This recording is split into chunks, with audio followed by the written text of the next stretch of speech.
नमस्कार दोस्तों, स्वागत करती हूँ आपका। उनकी शादी को वर्ष हो गया था। दोनों एक दूसरे के साथ बहुत ही खुश थे। शादी के कुछ महीनों के बाद ही पत्नी गर्भवती हो गई थी। उसने एक बेटे को जन्म दिया। पति पत्नी की खुशी का ठिकाना ही नहीं रहा। पति एक बड़े से कारखाने में मैनेजर था और वेतन भी बहुत अच्छा था। उनके पास गाड़ी, बंगला, बैंक बैलेंस सभी था। पत्नी ने एक दिन पति से कहा, हम अपने बेटे को गुरुकुल में पढ़ने भेजेंगे। उसको वहाँ बहुत ही अच्छे संस्कार मिलेंगे। पति ने कहा, नहीं राधा, अब गुरुकुल का जमाना चला गया। आज तो कंप्यूटर, जहाज़ों, कारों और बड़ी बड़ी फैक्ट्रियों का ज़माना है। मैं अपने बेटे को चार्टेड अकाउंटेंट बनाऊंगा। 5 वर्ष के बाद दूसरा बेटा हुआ। पत्नी ने फिर से वही कहा, परंतु पति ने कहा, नहीं, मेरा ये बेटा तो इंजीनियर बनेगा और बाद में एक बड़ी कंपनी का मालिक होगा। 3 वर्ष के बाद तीसरा बेटा भी हो गया और पहले की तरह ही पत्नी ने इस बेटे को गुरुकुल भेजने की बात कही। परंतु पति ने कहा, अरे भाग्यवान, आज की दुनिया पैसे से चलती है। हमारा ये बेटा अर्थशास्त्र पढ़ेगा और बाद में MBA करेगा। ये पैसे में खेलेगा। आखिर जब 2 बरस के बाद चौथा बेटा हुआ तो पति ने पत्नी की बात मान ली और उसको बड़ा होने पर गुरुकुल में शिक्षा दिलवाने को तैयार हो गया। समय बीतने लगा और तीनों बेटे बड़ी नौकरियों पर लग गए। चौथा बेटा बहुत ही धार्मिक और सदाचारी था। वो बहुत ही शांत स्वभाव का था। उसने संस्कृत में MA किया। वो एक विद्यालय में पढ़ाने लगा। एक दिन पति ने मजाक मजाक में अपनी पत्नी से कहा, देखो, मेरे तीनों बेटे बड़ी बड़ी गाड़ियाँ चलाते हैं और बहुत बड़ी बड़ी कंपनियों में काम करते हैं। तुम्हारा सबसे छोटा बेटा तो सारा जीवन बच्चों को कॉलेज में संस्कृत पढ़ाने में ही बिता देगा। बेचारा कभी मोटरसाइकिल भी खरीद पाएगा कि नहीं। पत्नी ने कहा, चलिए, आप तो खुश हैं, लेकिन मेरे मन में अभी भी शंका है। चलिए, आज आपके तीनों बेटों और मेरे एक बेटे की परीक्षा ले ली जाए। पति भी सहमत हो गए।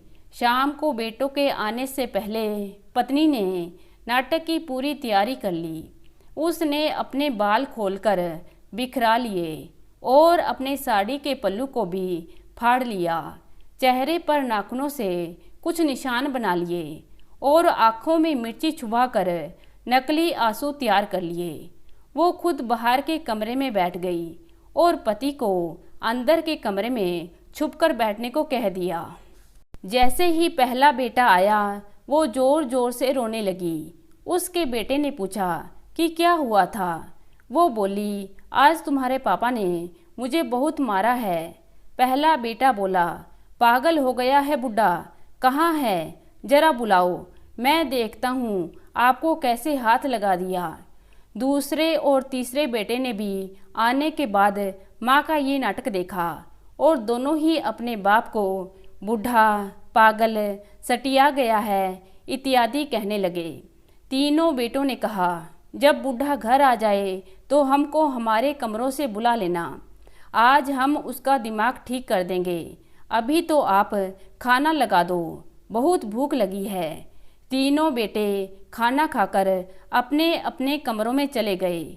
उनके पिता आंखों में आंसू लिए अंदर कमरे से सब कुछ सुन रहे थे। वो सोच रहे थे कि इस तरह जीवन भर की कमाई इन तीनों पर लगा दी थी और सिर्फ एक बात सुनने पर ही वो ऐसा व्यवहार करने लगे थे। इतने में चौथा बेटा भी घर आ गया। माँ ने उसको भी वही पिटाई की कहानी सुना दी। उस बेटे ने कहा, माँ, आप तो पिताजी के लिए ऐसे अपशब्द मत कहिए। क्या मालूम किस बात पर गुस्सा हुए हों पिताजी। आप दोनों तो एक दूसरे के पूरक हो। पिताजी आपके बिना अधूरे हैं। माँ थोड़ा गुस्सा दिखा भी दिया तो क्या हुआ, मैंने तो इतने वर्षों में कभी भी पिताजी को ऐसा व्यवहार करते नहीं देखा है। पीटना तो दूर की बात है, मैंने तो उनको कभी ऊंचा बोलते हुए भी नहीं सुना।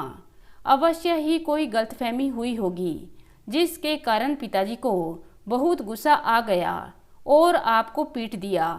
माँ, जब आप बीमार थी तो पिताजी दिन रात आपके बिस्तर के पास ही बैठे रहते थे। पिताजी बहुत ही अच्छे हैं माँ। आपको तो अपने आप को धन्य समझना चाहिए कि आपके पति हमारे पिताजी इतने अच्छे हैं। अवश्य ही कोई गलतफहमी हुई है जो बातचीत से दूर की जा सकती है। कृपया पिताजी को बुरा भला मत कहिए, आप तो ऐसी ना थी माँ, कृपया मीठा बोलिए। अचानक माँ ने अपने चौथे बेटे को गले से लगा लिया और ज़ोर ज़ोर से रोने लगी। उसके पिताजी भी कमरे से बाहर आ गए। उनकी आंखों में भी आंसू थे। वो पत्नी के बोलने से पहले ही बोल पड़े। तुम ठीक कहती थी, किताबों की पढ़ाई, पैसे इत्यादि से ऊपर होते हैं संस्कार। ये मेरे इस बेटे ने साबित कर दिया है। पिता ने आगे बढ़कर अपने चौथे बेटे को कसकर सीने से लगा लिया। बेटे की आंखों में भी आंसू थे, क्योंकि आज तक उसके पिताजी ने उसको इस तरह कभी भी सीने से नहीं लगाया था। उनकी पत्नी ने कहा, आपके तीनों बेटों को बड़े बड़े स्कूलों और कॉलेजों में ज्ञान तो बहुत मिला, परंतु संस्कार तो नहीं मिले। मेरे इस बेटे के संस्कार इसके गुरुकुल की ही देन है। इसने धर्म ग्रंथ पढ़े हैं, प्रार्थनाएं की हैं, गुरुओं का आदर किया है और वो सब कुछ पाया है तो आपके 3 बेटे ना पा सके।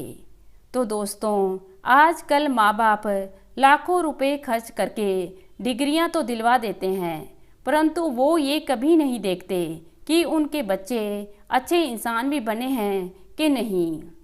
तो दोस्तों, कैसी लगी आज की कहानी? उम्मीद करती हूँ कहानी को पसंद करेंगे। धन्यवाद।